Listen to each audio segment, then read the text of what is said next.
네, 저는 TQQQ의 미친놈입니다. 그런데 이번 영상에서는 종목 이야기하는 건 아니고요. QLD 이야기도 아니고 나스닥에 대한 이야기도 아닙니다. 자, 우리는 왜 반드시 노동자산을 금융자산으로 바꿔나가야 되는지, 그리고 그걸 어떻게 현실적으로 해나가야 되는지에 대한 잔소리를 좀 할까 합니다. 자, 이번 영상은 뭐 단기 수익이나 차트나 어떤 분석 이런 것들을 기다리신 분들한테 좀 재미없는 영상일 수도 있습니다. 그런데 10년이나 20년 뒤에 내 모습을 한번 상상해 본 적이 있는 분들이라면 이 영상은 도움이 누군가한테 한 명은 도움이 될 거다라는 믿음으로 촬영을 합니다. 자, 우리 돈이 다 같은 돈이 아니에요. 우리 어릴 적에 돈이 많으면 좋은 거야, 얼마를 버느냐가 중요해, 이런 이야기 많이 듣고 자라잖아요. 근데 돈이 같은 돈이 아니에요. 노동자산과 금융자산. 우리 노동자산이라는 건 급여 같은 거죠. 월급, 시급, 뭐 사업 소득일 수도 있고 뭐 프리랜서로 일하는 수입일 수도 있습니다. 내가 몸으로 직접 움직여야만 들어오는 돈이죠. 근데 금융자산은 어떻습니까? 배당이나 이자나 뭐 시세 차익이나 월세 같은 것도 가능하죠. 자본이 굴러서 만들어내는 수익 이런 것들이죠. 그러니까 내가 좀 집에서 쉬고 있어도 작동하는 그런 돈입니다. 그런데 대부분의 사람들은 노동자산을 중심으로 투자를 하다가 끝나는 경우가 많은 것 같아요. 잘 아시겠지만 노동자산엔 아주 치명적인 공통점이 있습니다. 내가 멈추면 돈도 멈추죠. 쉰다고 한번 생각해 볼까요? 자영업자는 매출이 없어집니다. 프리랜서 일 안 하면 영원이에요. 이 구조 참 잔인하죠.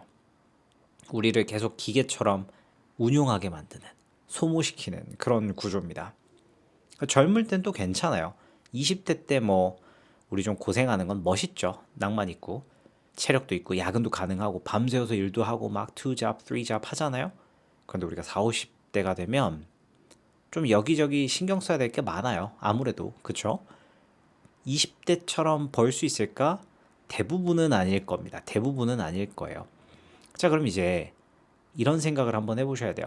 나 진짜 일 열심히 했는데 왜 이렇게 남는 게 없을까? 뭐 답은 단순하죠. 노동자산이 소비로 전환됐기 때문입니다. 택시도 타고 외식도 하고 영화도 보고 여행도 다니고 다 필요하죠. 인간답게 사는데 그런 것들은 다 중요합니다. 근데 그 돈이 내 미래를 책임져 주지 않고 누군가한테 빨려 들어간다는 거.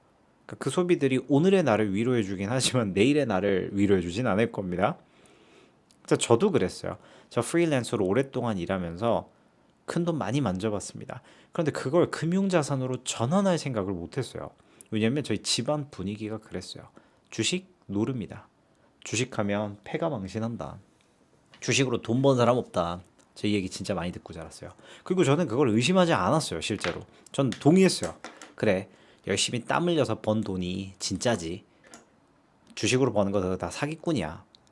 열심히 벌고, 열심히 쓰고, 또 처음으로 돌아가고. 지금 생각해보면 과거의 제 자신한테 돌아가서 TQQQ 좀 사놓으라고 이야기하고 싶어요. 시간이 지나고 제가 이제 개인 사업을 하면서 이 상황이 바뀐 것 같아요. 어느 순간 제가 깨달은 게 있어요.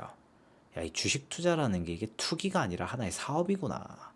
사업도 똑같거든요. 초기 자본 넣고 적자 버티면서 현금 흐름 만들고 그 구조 반복하고 이 주식을 해보니까 사업하고 똑같은 거예요. 근데 문제는 우리가 주식을 이제 도박처럼 배웠던 거죠. 야, 올라간다 타. 뭐 이런 거 있잖아요. 그러니까 짧게 짧게 벌려고 하고 빨리 결과 보고 싶어 하고 조금만 흔들려도 팔아버리고 그거 감정 노동이지 투자가 아닌 거죠. 자, 그래서 저는 아주 단순한 생각으로 투자합니다. 노동자산을 금융자산으로 바꾸는 작업을 한다. 이렇게 생각을 합니다. 그게 월급이든 사업소득이든 어떤 소득이든지 간에 일정 비율은 반드시 금융자산으로 전환하셔야 돼요. 크게 넣을 필요 없습니다. 대부분의 사람들은 처음부터 큰 돈 못 넣습니다. 그러면 그건 이미 부자죠. 우리 같은 사람들은요, 스노우볼을 굴려야 돼요. 작은 돈도 괜찮습니다. 느려도 괜찮아요. 하루에 3,000원도 괜찮습니다. 중요한 건 굴리기 시작했느냐라는 거예요.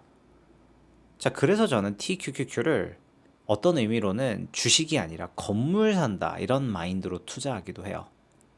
아파트 산다 그런 느낌으로 투자합니다. 건물도 있잖아요. 오늘 샀다고 바로 월세 세팅되는 거 아니거든요. 그 중간에 시세도 출렁이고요. 유지 보수비도 되게 많이 들어요. 1년 1년 지날 때마다 챙겨야 될 거 굉장히 많고 세금도 신경 써야 되고. 근데 사람들이 그 건물에 돈 들어가는 건 다 이해하거든요. 근데 주식 투자만 그걸 이해를 못해요. TQQQ가 뭐 수압이, 수수료가, 뭐 환율이 오만 팩터에 다 사로잡혀서 걱정을 그렇게 많이 해요. 이상하지 않아요? 그러니까 금융자산을 하나씩 쌓아가는 과정이다. 내가 노동으로 더 이상 노력하지 않아도 되게 만드는 과정이다라고 생각하고 투자하시면 되는데 사업하듯이 그걸 참 어려워하십니다. 자, 돈이 다 같은 돈이 아닙니다. 노동 자산만으로는 분명히 한계가 있어요. 이 소비만 가지고는 미래가 만들어지지 않습니다. 이 금융자산은 선택이 아니라 필수입니다. 요즘 여러분들 상황 보시면 진짜 필수예요. 제가 주식 투자를 하면 누구나 부자가 될 수 있고 누구나 우상향을 누릴 거고 누구나 행복해진다 그걸 이야기하는 게 아닙니다. 제가 20대 때 이런 것들을 이야기해 주는 사람이 주변에 없었어요. 정말 안타깝게도. 그러니까 오늘의 노동을 미래의 나에게 넘겨주는 작업 그걸 반드시 하셔야 돼요. 그리고 저는 이 채널을 만들 때 그 과정을 반드시 함께 하겠다. 지금 제가 QLD나 TQQQ 매수하라 그러면 댓글에 뭐라고 달아드리냐면 고난과 역경이 있을 거다라고 말씀드립니다. 그 고난과 역경이 있어야 나중에 보상이 오는 거거든요. 제가 그거 끝까지 함께 한번 가볼 겁니다. 따라오시면 됩니다. 여러분들 마이너스 나면 전 수천만 원 마이너스니까요.